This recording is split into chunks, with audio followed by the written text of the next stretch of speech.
stock, and someone was asking you, Gary, about this stock, and you can't get a clear message to this potential buyer as to what this investment is. I guess my question would be to you, what would you do as the buyer in this particular sense? Is it just, okay, I'm just going to go with Gary because, even though Gary's not really explaining this to me the right way, but he's asking me for my money, I'm just going to give Gary my money and just let it be an act of faith, right? We can't deny that the messaging on this has been an absolute clusterfuck from the very beginning. And again, I've said this before. This country absolutely has a collective memory of us being told that Saddam Hussein had weapons of mass destruction and that he was going to imminently use these things. And that's why I say history is undefeated. Time is the world's greatest detective. Okay, but wait a minute. Why do you make that analogy when, in fact, it's absolutely acknowledged that they have nuclear weapons program? It's absolutely acknowledged that last year 3 of their facilities were obliterated by U.S. attacks with the assistance of Israel. So why would you even use that analogy that we have this collective memory of us being lied to about Saddam Hussein, so therefore we're being lied to, or the public believes it. The public doesn't believe we were being lied to. Everybody knows that there were nuclear facilities there that were attacked by the United States. There's no denying. You're missing the point. My point was not necessarily whether they had them or not had them. My point is confusion causes doubt. And when the message is not clear, then people can do nothing but rely on memory. I didn't say whether they had them. That's not true. That is nonsense. Based on what? That is absolute nonsense. People have the ability to compartmentalize things, and I really have problems with people who come to the stage and denigrate the ability of the American people to be able to comprehend what's going on. They may not be attuned to it, and the general public certainly is not as engrossed in it as we are here in the critical thinking forum, but people are not going to sit around in bars saying, we can't believe them about this because they lied about that. They're able to recognize that in fact there's a nuclear threat coming from Iran. Do you deny that statement? I disagree with you about what people think because I don't tend to speak for everyone. I do know that. Hold on. I do know that in my crowd. You just did, absolutely, because you talked about the collective memory of the American people. So when you talk about collective American people, you're talking about everyone. So you open the door. I would disagree with that. Well, you know what? If I were the judge, I would say, Counselor, you open the door to that line of questioning. You were the one who interjected it. Now you want to pull back from it. No, I disagree with your interpretation of collective memory. I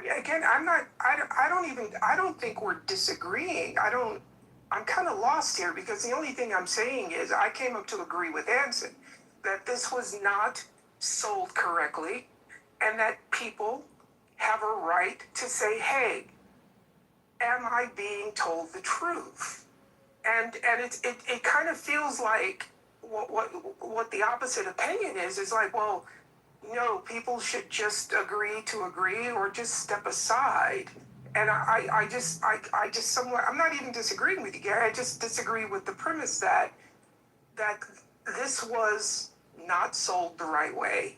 Well, I never suggested that it was sold the right way, and I have been critical of the way it was sold and the fact that the mission changed so many times, as it has in previous iterations of military prowess by the United States.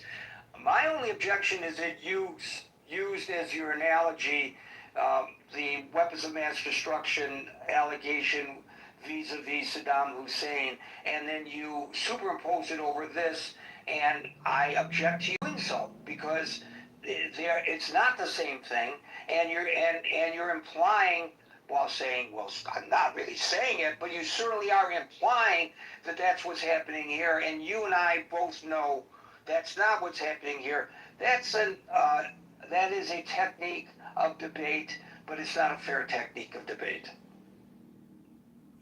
Okay, I disagree with Anson that if you want to get the majority of people behind a cause, and if you say the mission changed, well, did the mission change? Did the mission actually change, or did the messaging change? Because they would be two distinct things. You know, the value to Iran the value of Iran to America has historically been its oil, and I don't think there's any denial of this, right? We went into, we overthrew these guys in 1953 because Iran asked British Petroleum for an audit. Churchill and the CIA led a coup that overthrew this government. And, like Malcolm X, I'll shut up now, but Malcolm X, when JFK was killed, he said the chickens come home to roost. And I think sometimes, I agree, sometimes the chickens come home to roost. Is that what happened when he was killed? Did the chickens come home to roost then? Say that again. Malcolm X was assassinated as well. Did the chickens come home to roost then? Yeah, you could absolutely say when he started talking, when he found out about those women having babies, yeah, the chickens came home to roost. Interesting. Thank you, Daryl. We'll go to David, followed by Home.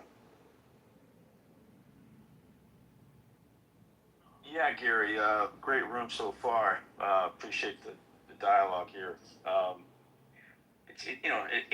We always want to obviously come from the position that we're pro-American, that we want to see our country succeed, particularly the level of import that this region has imposed on the world. But that doesn't appear to be what's happening. It appears that we have a triangulation of issues that aren't resolved, and Iran obviously has the upper hand with the leverage. Now you can say we can continue to bomb them into oblivion, further maybe sowing discord amongst its own people. They rally around the flag, and of course, big oil, big insurance is going to say, sorry, United States, we're going to pass on insuring these boats for now. So as long as Iran can extract that pain point in the strait and keep those ships from passaging, Trump's in a rock and a hard place. Iran is attacking commercial shipping despite the oil deal, right? This memorandum, Gary, has not held sway. In fact, it was probably a deferred crisis on paper that only had I read an article where there's a detonator attached to it, and that's essentially what has happened here. Israel continues to bomb Lebanon, let me be clear, bomb their enemy in Hezbollah out of state, requirements to protect itself. And the United States can't necessarily rein in Netanyahu to not do that.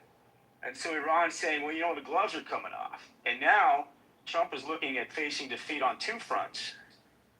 The crisis in the Gulf, and now the midterms, if gas prices continue to surge. And we saw what oil's done this week so far with regard to this incursion. And so either way, it looks like Trump's off-ramps are they're falling by the wayside. And, so Iran's continued to weaponize and leverage in a way that they didn't have before February 28. And now, show us the cards in at that point. Absent sending in our troops, absent putting boots on the ground and doing a full wage incursion, which will then light up the right. I mean, to Anson's point about the divide, there's not only a divide against the left and the right, there's a divide within the right. So Israel's looking at divide to the left right now too, isn't there? Both of the parties are facing threats from within, right? Correct. Yeah, I've never seen them more divided in the division as extended as this. And all the hard-won gains that Israel's earned with regard to the party affiliations and going, a one policy, two nation approach to the Middle East is now being sandbagged by talk show hosts and all the talking points coming out of the right. And if our men and women go over there and die, then I mean this presidency is over, because it won't happen overnight. I mean, I think if we could do it in 6 months and take out the regime, I think the American people would go for that. But I don't think that's possible. And maybe I'm wrong, but I mean, I'm not a military guy. My heart breaks. Actually, I have a nephew who just signed up for the Marines, so he's clearly on the front lines of potentially going over there.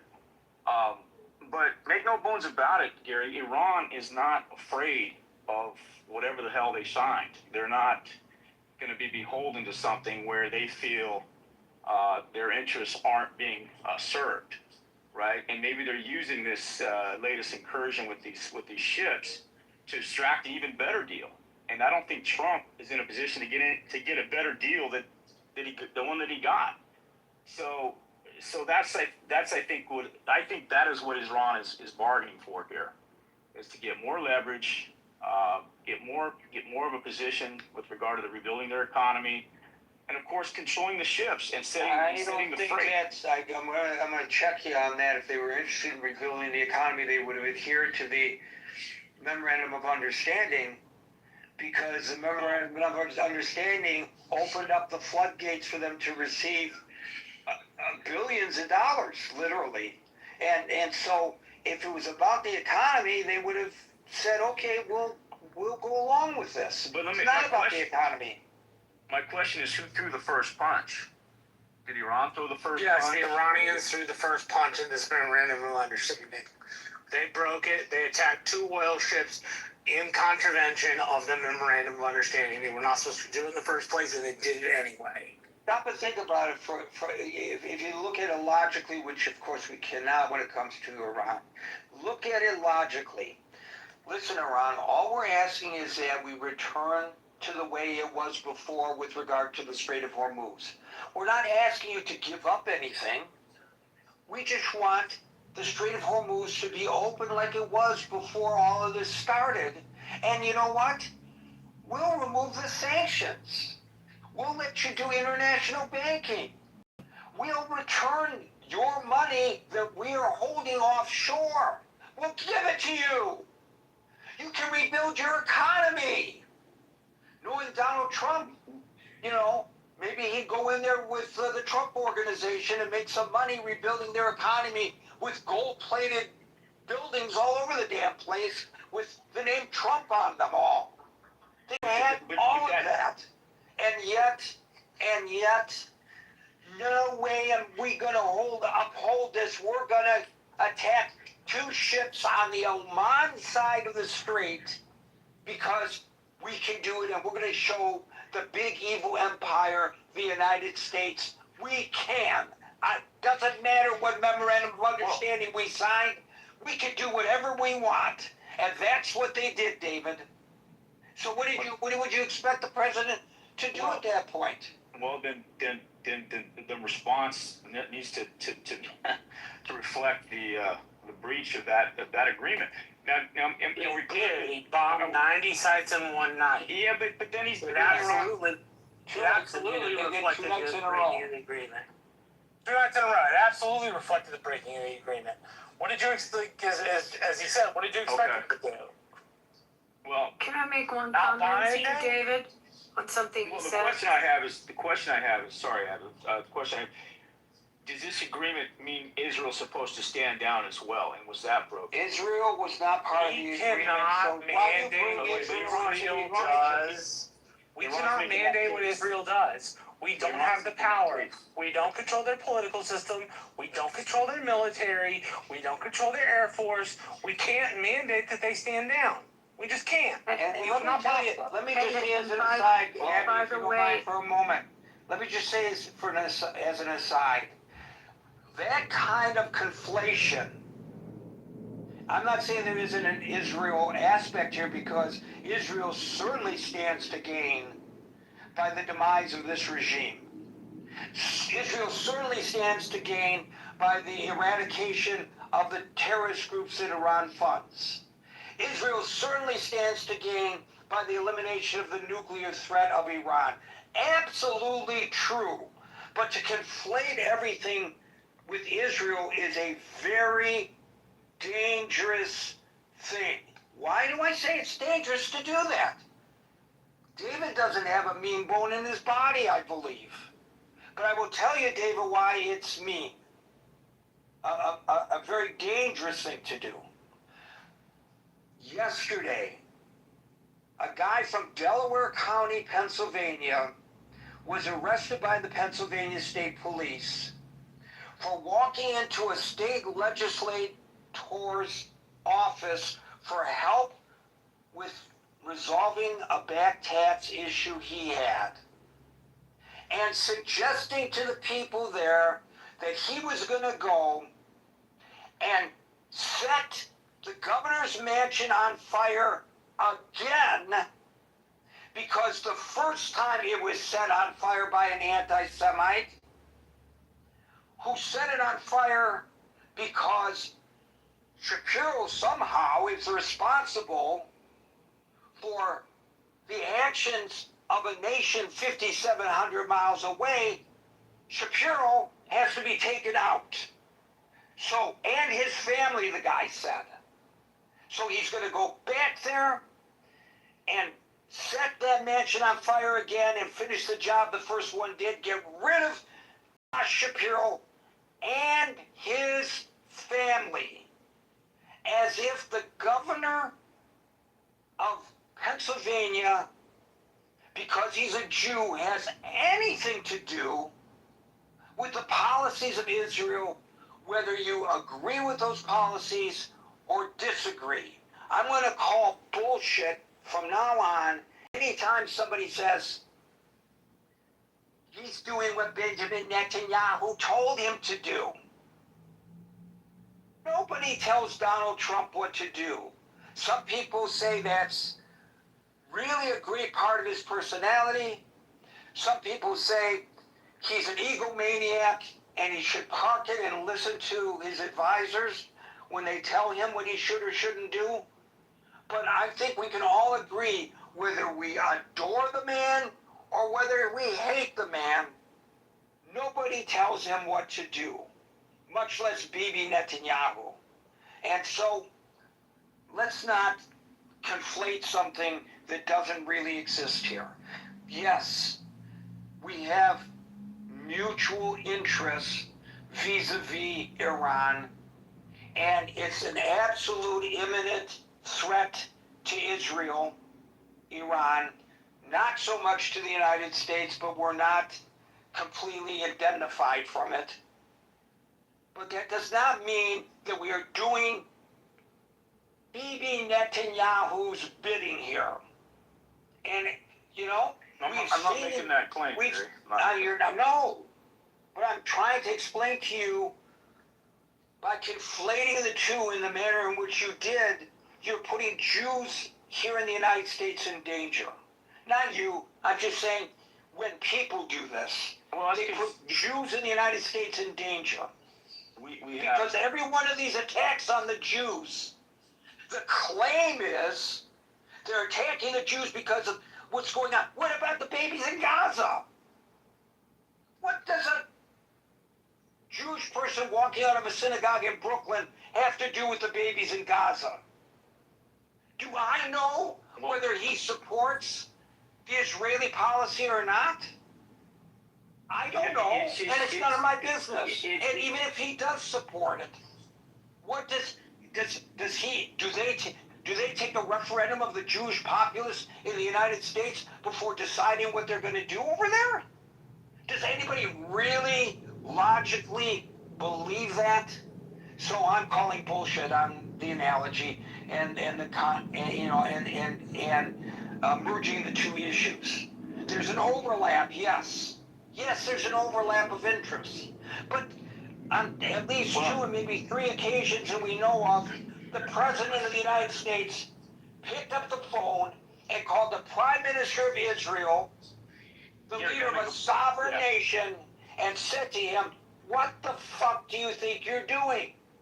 That's an exact quote from the President of the United States to the Prime Minister of Israel, So to suggest that that prime minister is telling the president of the United States what to do is absolutely absurd. No, but I never made that argument, by the way. No, I know you didn't say that explicitly.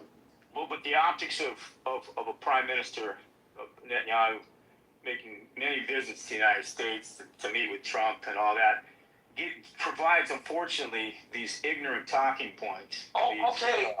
Let me call him up right now. Hey, BB, if the optics of this are bad, BB, don't come and talk to the President of the United States, BB. That's not what I'm saying. Can I say something to David for a second? David, you also made a comment about talk show hosts, that Israel has to worry about what U.S. talk show hosts say.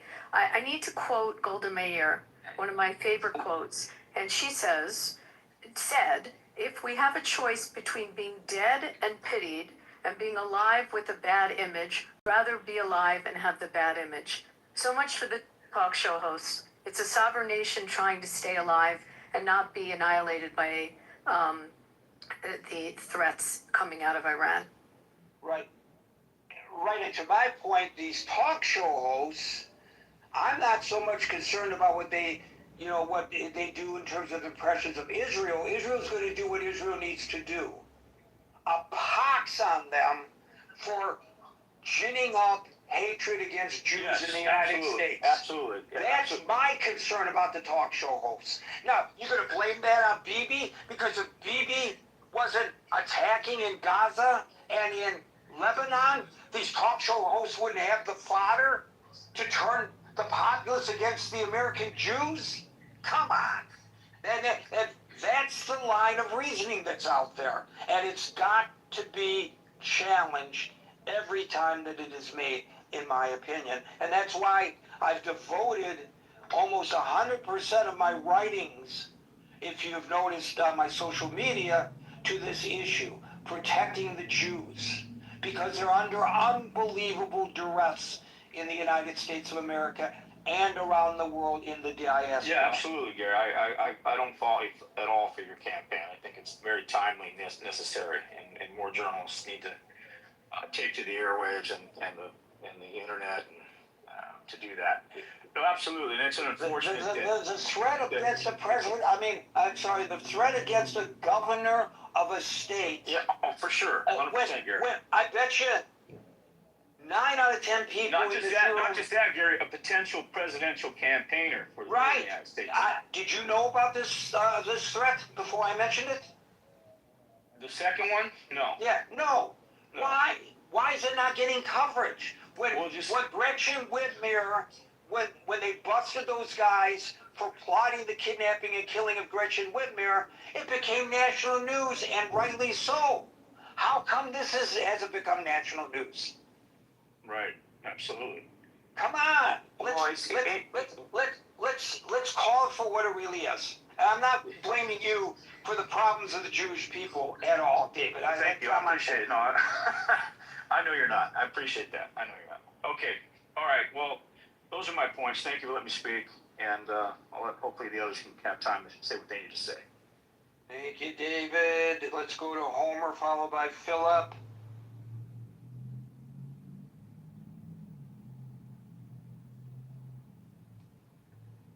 You know, your other speakers have taken a lot of time, so I will be succinct.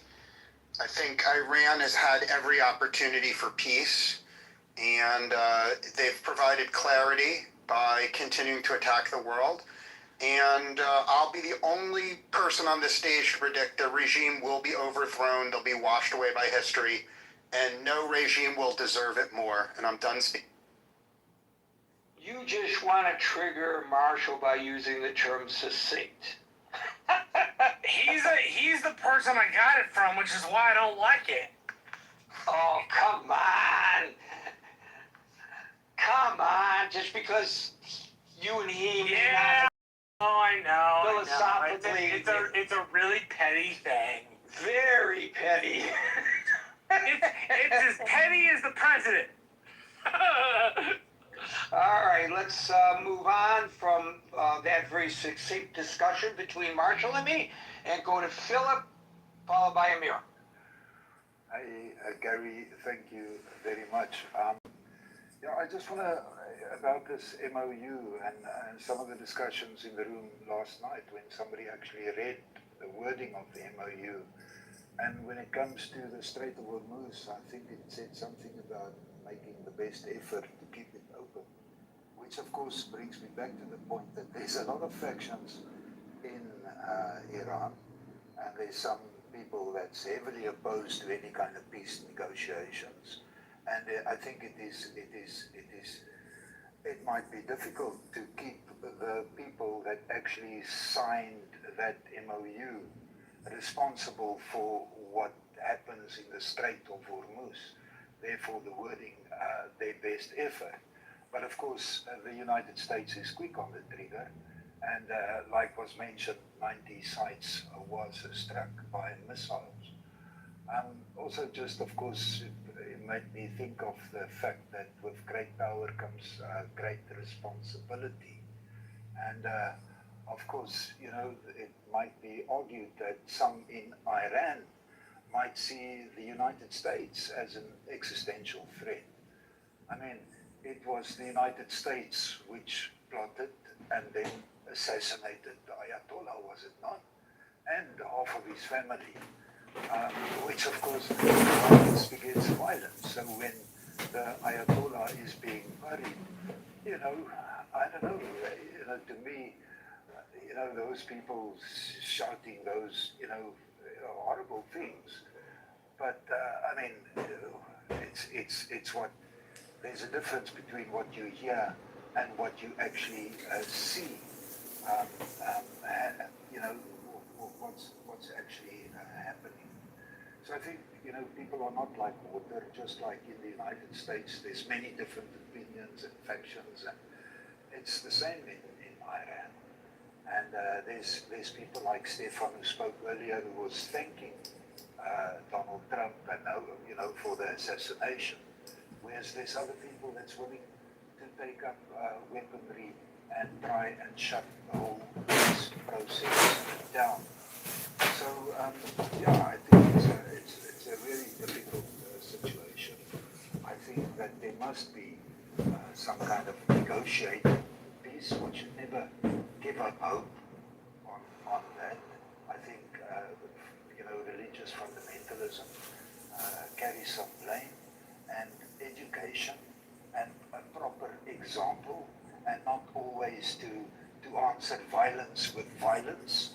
Sometimes, as we can see, it is definitely not the answer. And some of the rhetoric, like we hear in this room, that Iranian people were made by God to show other people how evil people are. You know, that's not the rhetoric which provides a good outcome in terms of wanting to have peaceful negotiations and people just living peacefully with a little bit. You know? Anyways, that's what I wanted to say, and thanks as always for this room. Philip, I think that your comments about the cause and effect for the chance deaths to Trump and the threats to assassinate him are void of history. Alan, are you listening? Yes, sir. I'm listening, and I'm okay, glad. I'm going to say something. I'm going to say something in Farsi, and I'm probably going to mispronounce it. I'm going to say March Bar Carter. You want to say? Mark Bar Carter. What did I just say in Farsi? You said death to Carter. Death to Carter.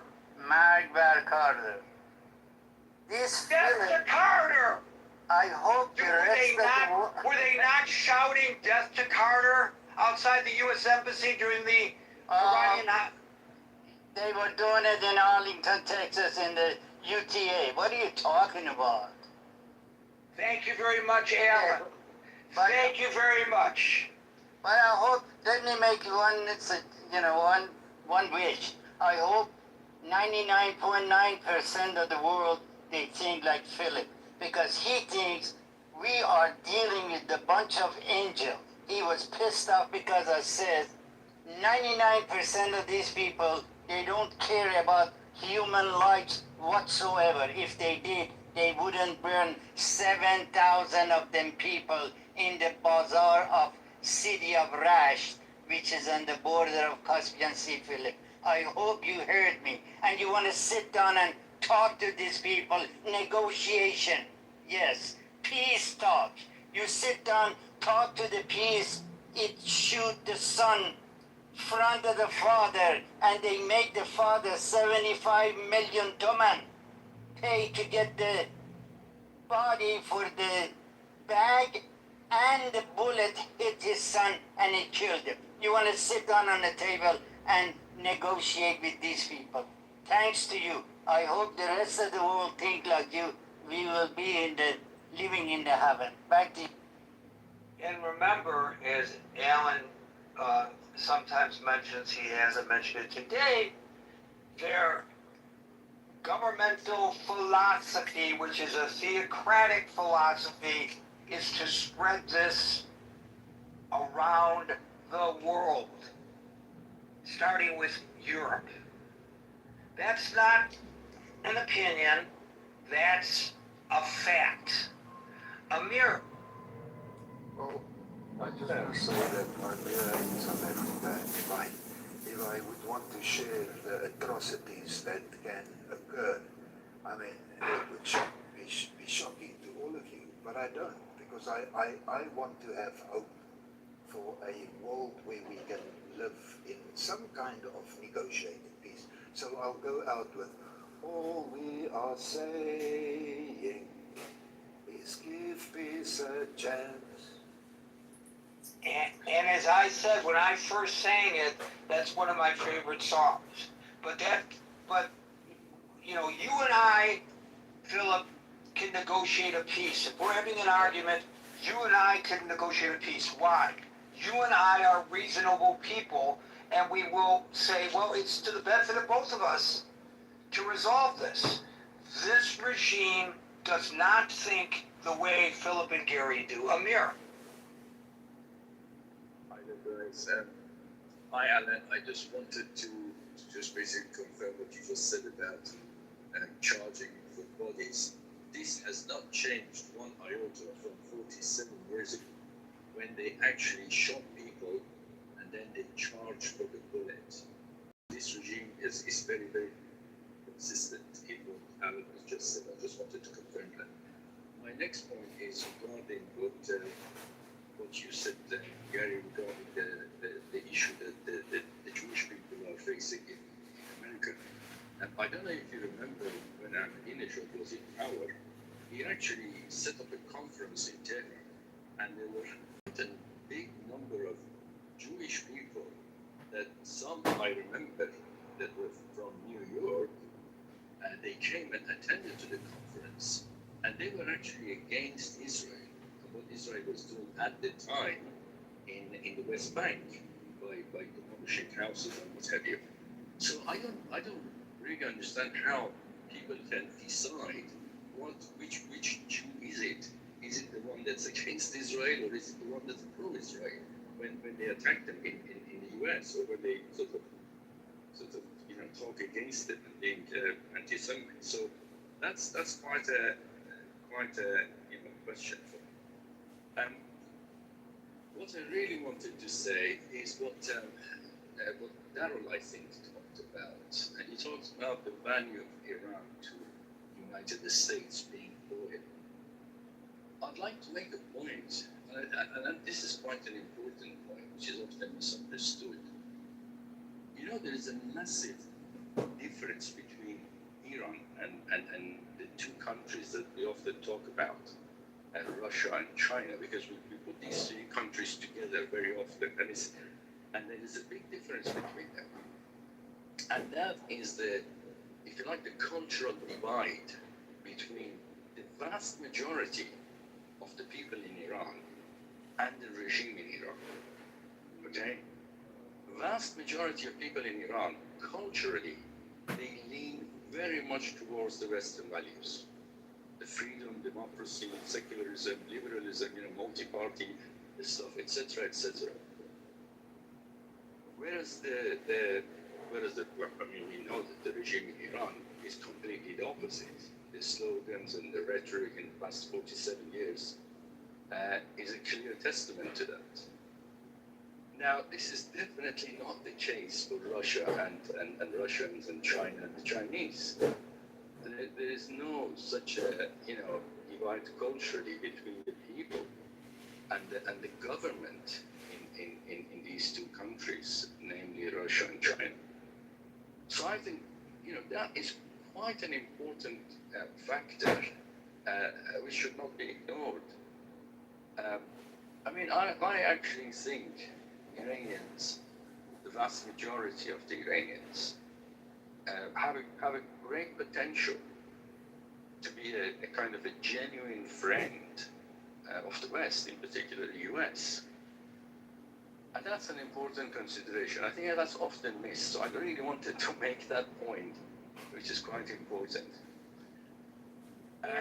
Amir, just to correct you, the group that attended the Holocaust Denial Summit in 2006 were from the Natura Karta, which is a very extreme religious sect. It's the same group you see protesting with the pro-Hamas crowd in New York, and it is a fringe small sect, and it was shunned all over the world, including a statement from the chief rabbi of Israel at the time, who urged the global Jewish community to boycott and ban any of those rabbis from any of their temples, and mainstream Jewish groups and organizations from around the world made statements regarding that group that went to Iran. So no, that was not representative of the board of presidents or any large group from the United States or from anywhere in the world. Say it was a small fringe group in 2006. I just wanted to set the record straight on that. Well, thank you for clarifying that. I didn't actually know that, but my point is, I think it still stands. If someone wants to attack a Jewish person, then how do they know which side they are on? That was the point I was making, but obviously thank you for clarifying. And I would take it a step further. It doesn't matter which side they're on. A Jewish person in the United States who's 100% in support of the actions of Israel that some people claim is even genocidal, I'm not obviously claiming that, has no impact on the decision that was made in Jerusalem to do whatever the IDF did. Zero impact. So why are you killing them? I'm attacking them. And sometimes killing.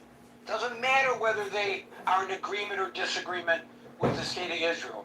What matters is, remember, before there was a state of Israel, there have been centuries of persecutions of the Jews. The Holocaust, from which Israel was born, to find a safe haven for the Jews who were not safe in their own countries of birth in Europe, occurred before the modern state of Israel. So what was the excuse then? It's all bullshit. And I'm going to call bullshit when I see the bullshit. Michaela, you get the last. I was just going to ask Amir, I just came in late, so I didn't, but he was saying how the people of Iran, have so much to offer, and I agree. How were they overtaken by, how was the regime, how did the regime take over these people?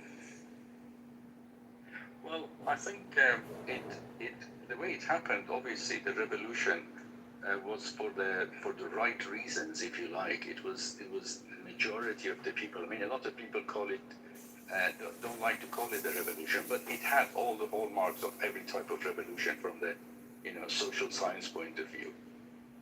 Now, what happened was then all the different groups from the right to the left to the nationalists, they all revolted against what they thought as a despotic regime of the Shah at the time. Now, but then gradually, the people who had the most sophisticated organization within the religious circles managed to basically get rid of all the other groups gradually. And once they got that to that point, then they started enforcing their power through the bullet, basically. And they managed to kill thousands of people at the time to get rid of any kind of, dissent against their despotic rule. And that has developed over the past 47 years to the point that now they can kill tens of thousands of people. They can machine gun them and still get away with it. I mean, it's amazing that the world community doesn't call it a genocide when something like that happens. And yet in Gaza, for example, they can call it a genocide. So it just mind boggles, basically. Amir, do you have any hope for Reza Pahlavi to have some influence or to help his people? Or do you have any hope for that? Certainly has a quite a lot of following both in Iran. I mean, I'm personally a Republican, but I'm more than happy for Reza Pahlavi to lead the opposition in terms of what is offered. In fact, to be honest with you, when he talks, he almost comes across as a Republican himself, because he doesn't necessarily believe in royalty. I mean, in a royal household. Yeah. Yeah, that's my answer. Yeah. Okay. Thank you. Yeah. He seems to have, people have backed off. Like they've given up on him, or they've given up on the people. It's. There was a lot of hope at first for another uprising. Yeah, I think the problem with that is that it's a classic problem of too many chiefs and not enough Indians. There are a lot of groups which are in terms of the Republicans within the Iranian diaspora, there are about 20 or 30 even, and each one of them have got their own little sort of groups. And the sort of solidarity that was expected to be created around Reza Pahlavi, unfortunately, didn't happen. Because he's sorry. Yeah, I thought that there would be infighting within Iran, but there's infighting in the diaspora. Well, that's what happened. That's exactly what happened, yes. Yeah.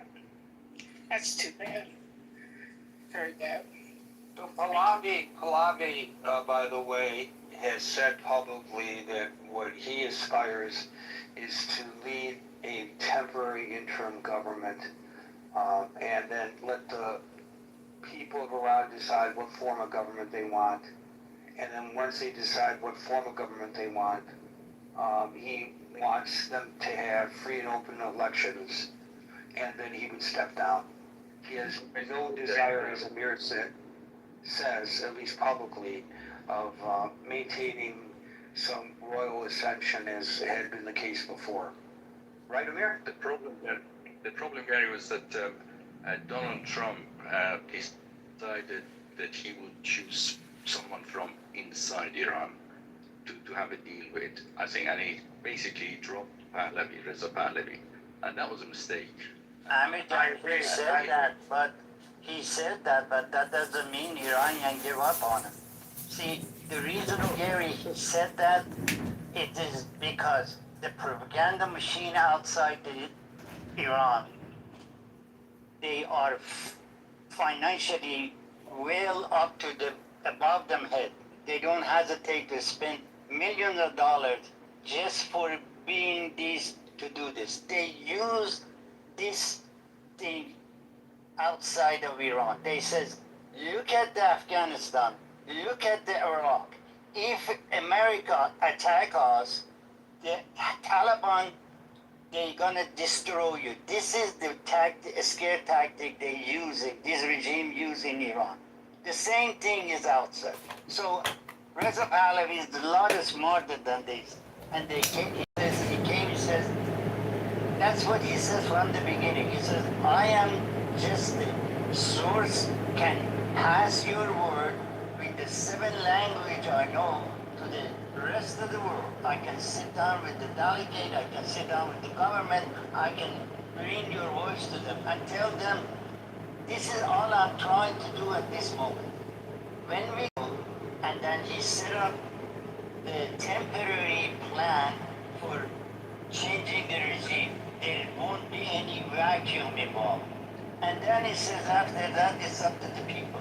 You go to the booths and freely vote for whatever you want. If they decide me as a king, I'll be glad to do it. If they want me just to go sit on the corner of the street in Tehran and on the Lalazar and sell ice cream, I will go do that. That's what he said.